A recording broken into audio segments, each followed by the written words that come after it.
Hey everyone, so slightly different video than usual. For context, when the Discord server hit 100 members, I made a Q&A about really anything, whether it be about Orb or me in general, so I figured I'd do the same thing for 400 members.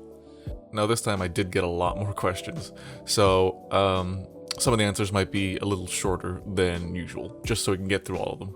And also, some of the questions repeated, so I've just kind of generalized some of them, and then I'll put the pictures of all the questions that kind of came into the area of that together on the screen. So, let's get into the questions. Now, the first one is one that a lot of people obviously want to know: how much of the game is done? And, well, it's a little tough to put a game's completion into a single percentage as a whole, so here's what I'd say is a good representation of the game in its current state.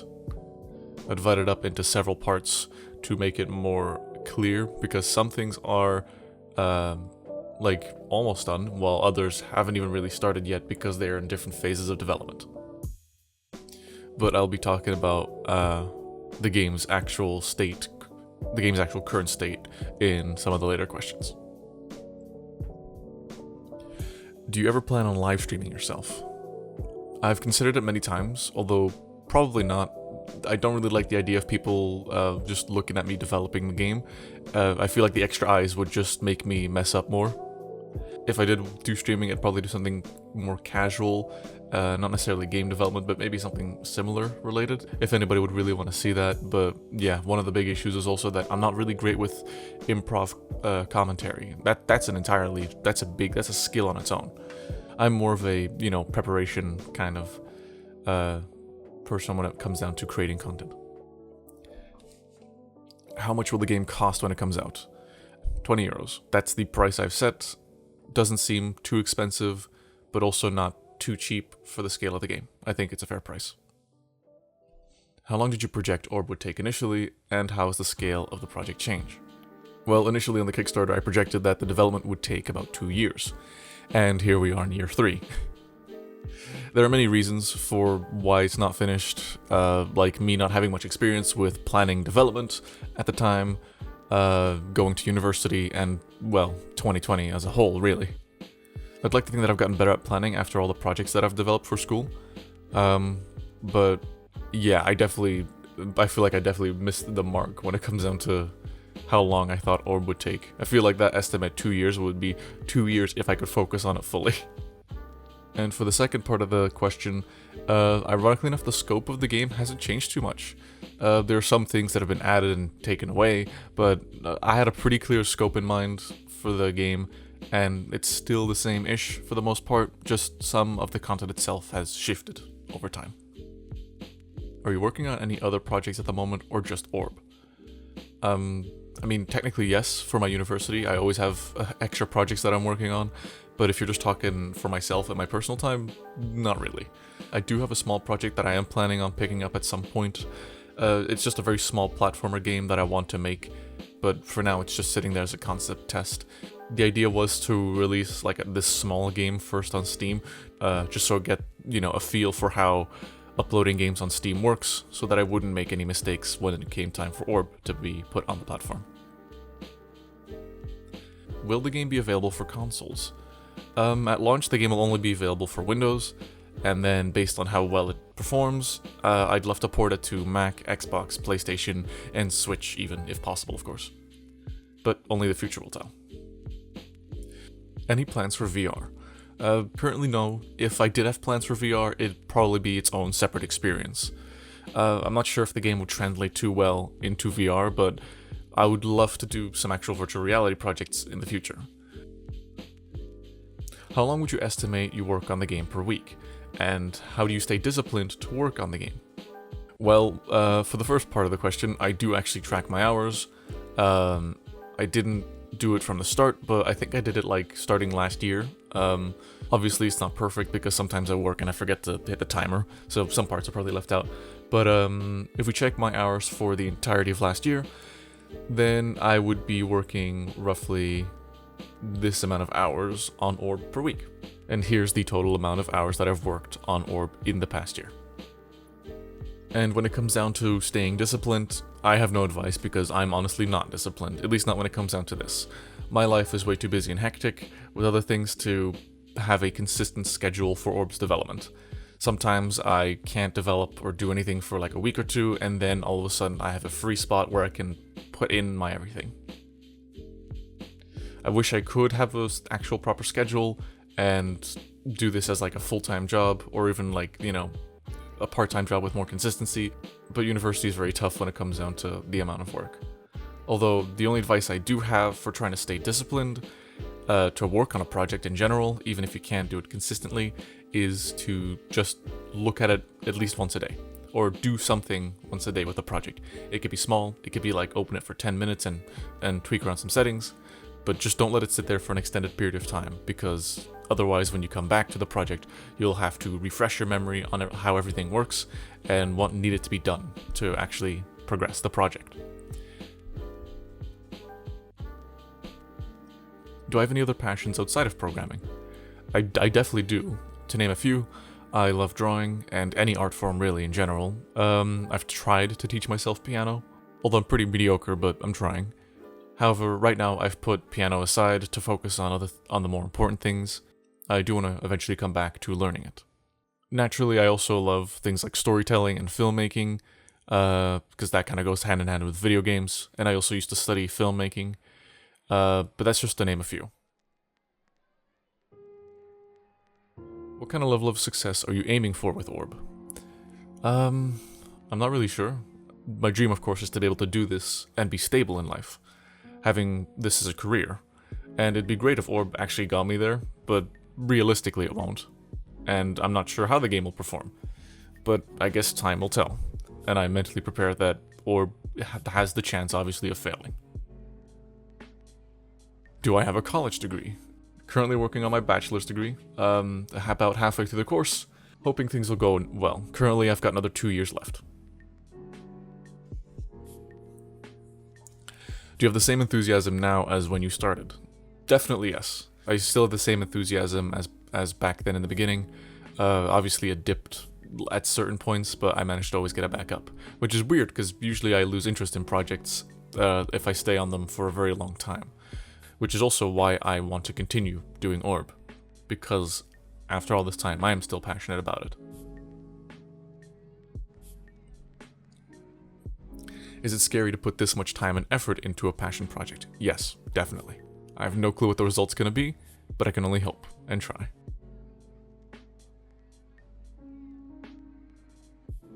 Is there a story in the game, or is it mostly about puzzles? There is a lot of story in the game, and it integrates itself into the gameplay and the puzzles itself. So I'd like to think it's a nice mix, where story doesn't take the forefront, and if you want to ignore it, you can. But it's still very prevalent there, and integrates itself into the gameplay. What was the first thing you created when starting Orb? When it came down to the Kickstarter demo, or like the pitch, I guess, I don't actually remember, but when it came down to the current version, it was the interaction system, the hovering, the outline system, and the picking up and interacting with items. And the reason that one was actually first was because it was so horrible in the demo version, I should really rename that to not be the demo, because it wasn't really a demo, it was more of a pitch, considering it was used for Kickstarter. Maybe I should relabel that. But anyways, the first thing I made was the outline interaction and picking up system, because in that demo/pitch version, it was so terrible. It was based on distance, so even if you weren't looking at something and you would press E, if you were close enough, it would interact with it. That means if two mechanics were too close to each other and the player was standing in between them, you could interact with both of them at the same time. Now luckily you can't do that. Why is it OR8 and not Orb? Mainly copyright reasons, because there's already a game called just Orb, so it's a way to set it apart from the rest, I guess. And I have thought about changing it, although I feel like it's a bit too late now, since it's what people know and what they've gotten used to. And also I don't want to make it even more confusing if I were to change it, because that means that people are going to have to get used to a new name. Favorite food? I'm basic, pizza or burgers. There's so much you can do with them. Why does the algorithm hate you?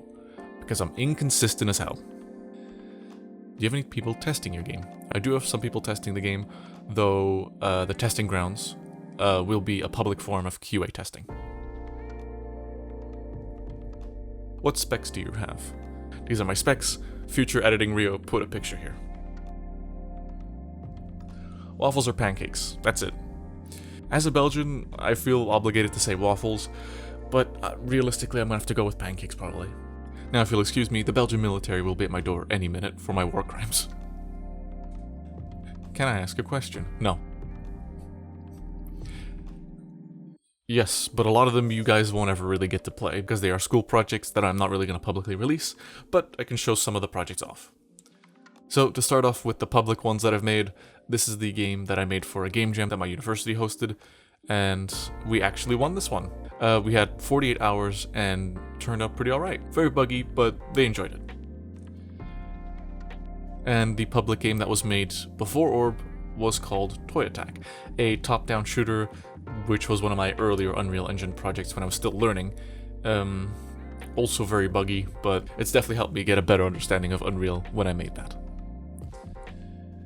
Now for the ones that aren't public, the first one being that I remade Crash Bandicoot for my programming exam for the first year. The task was to recreate the mechanics of a game that you like and build a level around it, so I chose Crash Bandicoot. Another one was a party game group project that was inspired by games like Gang Beasts and Fall Guys. Then another group project that we had to make for a company that I'm not sure if I can actually show, so I'm not going to, but it was a Mexican-themed side-scrolling hack-and-slash game. And obviously then you still have a few other tiny projects which are just for learning or using as an example for certain features in C#. And those are the main game projects that I've worked on in the past 2 years, I believe. I think there might have been one or two other ones that I can't really find back, but if I do, I'll put them up here in post. So yeah, aside from games, there are still some other fun things that I've worked on that aren't really games, so here you go, take a look.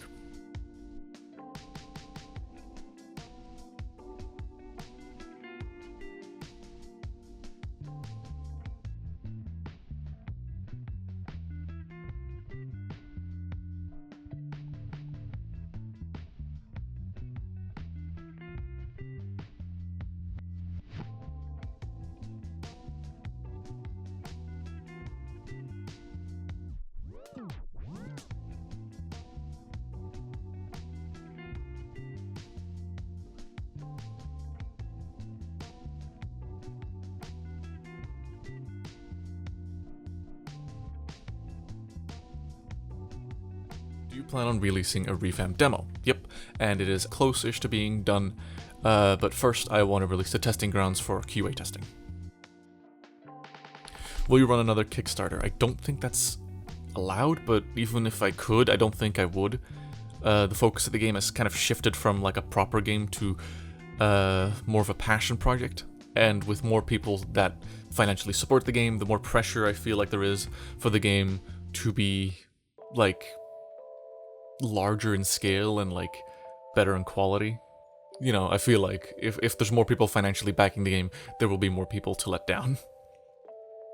I might in the future look into Patreon again, in the distant future, but it would be for the channel as a whole rather than just for Orb. Where are you going to hide the fridge? Not a lot of people are going to get that, but for context, I said in the Discord server that I plan on hiding a fridge in the game somewhere with all of the inside jokes that have formed on the server so far. And to answer the question is, you'll have to find out. Was there a scrapped part of the level or demo? Yes, first of all, there was actually a scrapped mechanic for the demo, which was just a physics-based button. That one just didn't really make the cut because it just wasn't as interesting and it didn't really add much to the game. And then the second thing that wasn't really scrapped, but I guess is just not accessible in the demo, is a 4-dimensional level, which there's one 4-dimensional level which I made as a test, but that ended up, well, not being playable because of how the demo turned out.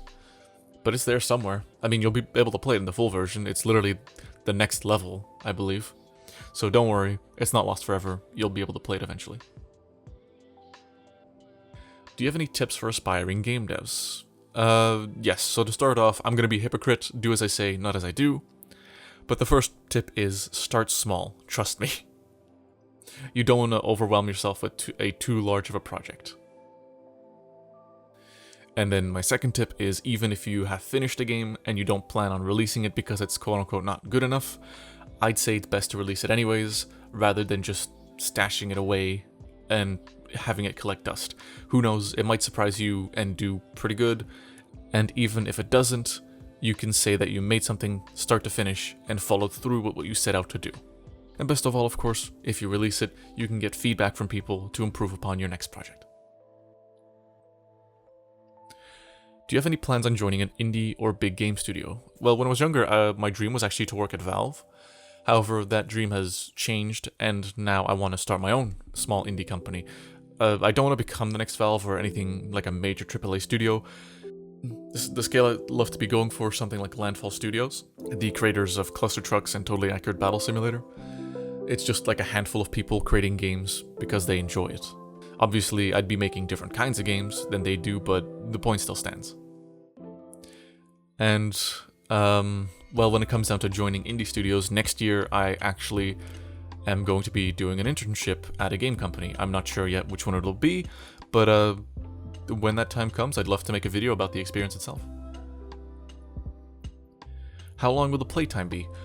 Well, Chapter 1 has a rough playtime of about an hour. I've seen people finish it in it kind of varies. I've seen people with an average of about an hour time when they're just figuring out the levels, and I've seen people speedrun the game in 10 minutes, but I've also seen people take about an hour and a half if they really struggle. So roughly about an hour, 40 minutes to about an hour for one chapter, and I plan to have 6 chapters. So yeah, around 6 hours average, I'd say. But of course, if you speedrun it, you could finish it a lot quicker, I feel like. Are the testing grounds canon? Well, it's just a thing for people to test out the mechanics in the game and help find glitches, really, so I guess. I don't know.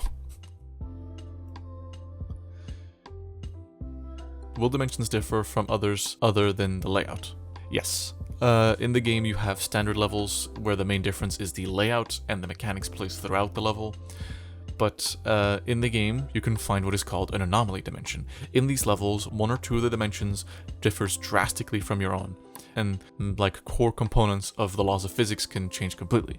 Like gravity could be lighter in one dimension, temperatures could be different, and you could even be in a new location altogether because of how the timeline flowed in such a drastically different dimension. Now, these are used in the game to spice up the gameplay, but it'll be a nice mix between standard levels and anomaly levels, I feel like. Do you plan on switching to Unreal Engine 5? Currently no, but I might once it comes out of early access, and if it's stable enough to easily transfer the project over, I'd love to use it, and I'd love to use Lumen. It is phenomenal what it can do. However, I've done some testing in the early access version, and as of right now, it seems like it doesn't really like interior artificial lighting. It seems to prefer natural, like outdoor lighting a lot more, and I mean, if they fix that issue, then yeah, I'd love to transfer, but if it's still going to be an issue, then I might just have to stick with Unreal Engine 4, and that's fine. I'll just have to use Unreal Engine 5 for my next project. Any plans for co-op? No, but there was actually a scrapped multiplayer mode that I was going to add. I could go more in depth on that in another video, but let's just say the main reason it was cancelled was because I have no experience with multiplayer, and it'd be too difficult with my current experience. Not to mention that I wouldn't really be able to host any servers. Are you getting enough rest? For the past few months, no. Life's been stressful. However, things should be a little more relaxed this semester, which means that I can work on Orb more finally. So yeah, I'm hoping that it'll be more relaxed. It should be. During development, have you ever felt like quitting the project, and if so, what kept you going? Oh, I've considered stopping altogether many times, and that doesn't just go for the game. The thing that kept me going is seeing other people and how they've managed to find success with their games. That they are able to do what they enjoy and find stability in life doing so. And seeing that definitely gives me hope that there's just a chance for me to pursue this, and not just as a passion, but also as a career. I made something that I'm genuinely proud of, and that I want to share with the world. I think it'd be a waste to stop after all of this. And I know that there's a chance that orb does terribly and that nobody plays it. But all I can do, and all anybody can really do, is try. And even if everything fails, after trying my best, at least that means that I'll have more experience for the next attempt. I want to do what I love in life, and I'll get there someday or die trying. And now for a little more lighthearted question, luckily, is do you plan on making other kinds of content? That's actually really good that you asked this, because I had a question for all of you watching. I'd love to expand and explore different kinds of content on this channel, since I do love developing Orb, but I kind of have a hate-love relationship with devlogs, as while I make them, I feel like I could be using the time to actually work on the game's development. That doesn't mean that I don't enjoy making them, of course, but I would like to try some other content that isn't related to Orb. In particularly, I have a weak spot for video essay style formats, so I'd love to make videos deconstructing game design elements from people's favorite games. And I have a list of ideas that I'd love to try and make. Right now, the main thing would be that they'd be hot takes on game design and things that I think could be improved on certain games. Kind of like a feedback and critique, but I'd also then like to offer a solution and maybe make like mock-ups and visuals of how it could potentially look like in that game. So I'd love to know if you guys are interested in me making content like that, or if you're just here for Orb. I will say, even if I do experiment with different kinds of content, that this channel will stick with video game related content, whether it be development or deconstructing or tutorials. Probably not playing games though, or let's plays, because that's not the kind of content that I want to make. So let me know if you'd like to see this kind of stuff in the future, maybe. I've got a lot of good ideas stashed away for videos that aren't Orb related. So yeah, let me know. Anyways, I think that's about all of the questions for this time. It definitely took a bit longer than the last Q&A.